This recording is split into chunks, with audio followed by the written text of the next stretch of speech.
Happy blessed day mga kapamilya. So ngayon guys, magluluto ulit tayo. So ang luto natin ay makita niyo yan, medyo malansa. So magluluto tayo ng adobo sa gata na pusit. So ito yung ating gata. So yun, madali lang naman siya. So para ka nang nag-adobo, tapos nilagyan mo lang ng gata. So yun. So magluto na tayo guys. Siyempre kuhain natin ang ating lutuan, ating iwagang wok. Paksipag na wok. So yun guys, simulan natin magluto. Tara guys, samahan nyo ako. Let's go! So yun lang guys, ito ang ating mantika. Ang mantika natin ay pwedeng pang salad. So we use a healthy oil. Pagka mga prito naman, ito yung gamit natin. Pag mga magpiprito tayo ng isda, prito tayo ng yung mga malalakas sa mantika. Gagamitin natin kung itong mantika. Pero pagka mga simpleng luto lang, mga konti lang man, healthy na mantika. Ang salad siya, olive oil. So yan guys, let's start cooking.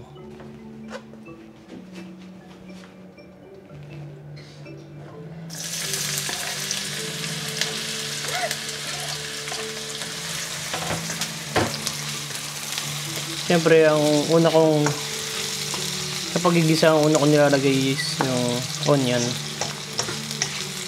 Kasi mas matagal siyang masunog. I mean, mas maluto. Kasi yung bawang mabilis siyang masunog. Or yun, magtutong. Kaya inuuna ko yung sibuyas. Ay, onion pala.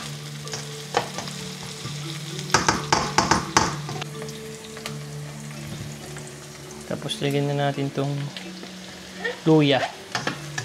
Since malansa yung ating lulutuin, nilagyan ko siya ng luya para mabawasan yung lansa niya.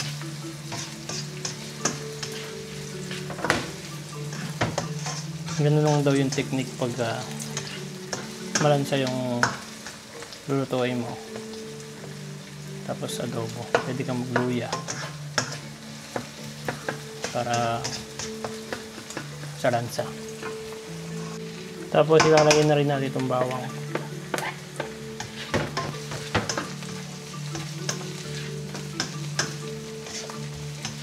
Igisa lang natin sila. Tapos pwede na natin ilagay yung ating squid. So pwede na natin ilagay yung ating squid. So yan, kung mapapansin nyo guys, may black yan. Yun yung tint ng ating squid. Kaya mas nalinis naman siya.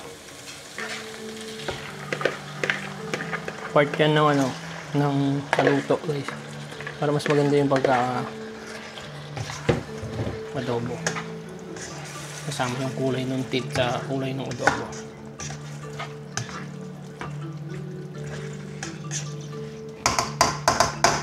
Kaya lang natin siyang gisa lang natin siya ng mga ilang minuto, tapos lalagyan natin siya ng mga ingredients natin. So guys, lalagyan natin siya ng bay leaves. So para medyo palagdag siya ng aroma ng ating adobo. So lalagyan na natin yung ating toyo. Lalagyan natin siya ng toyo. Siyempre adobo eh.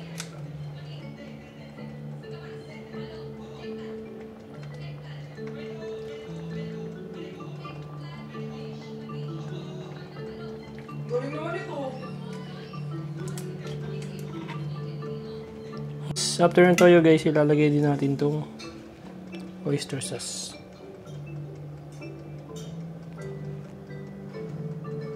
Para medyo may konting tamis ang ating adobo.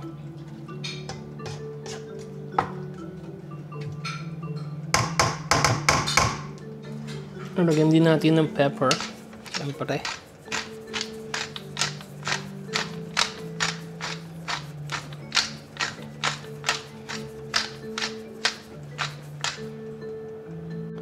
Tapos ilalagyan natin ng suka. Siyempre adobo para kahit matagal siyang hindi kainin hindi pa rin masisira or matagal masira. Suka. So lalagyan natin siya ng konting asukal guys. Pampano lang nung pang-blend lang kasi nga gawa ng suka. Para mag-blend yung tamis at asim ng ating adobong pusit.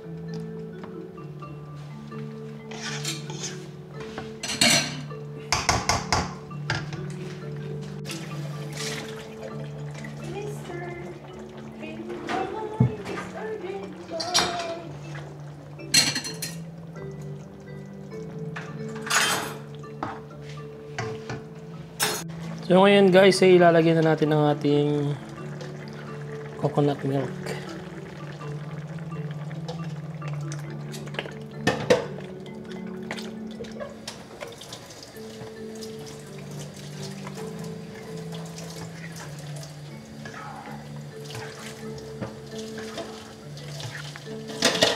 Medyo naging iba na yung texture niya.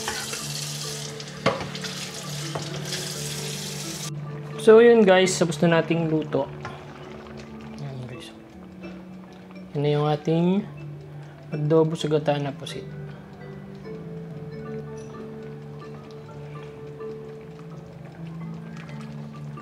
See? Sarap guys. Sarap ito sa kanin. Hindi ko na nalagyan ng sili guys kasi hindi ko alam kung gusto nung mga kakakain ng maanghang. So, wala na lang sili. Optional naman yun. Gusto nyo lang maglagay ng sili. Kasi pag, inisip ko kasi pag nilagyan ko ng sili, parang magiging Bicol Express. Aha. So, yun. Yan na lang.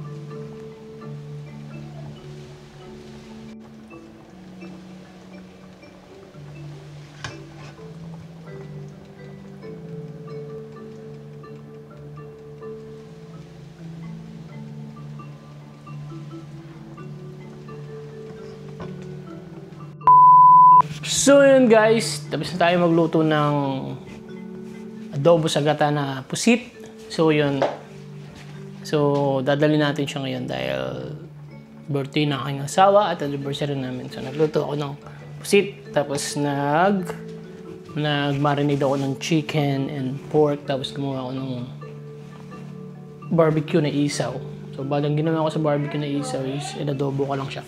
So, yun guys. Maraming salamat sa panonood, guys. God bless and ingat!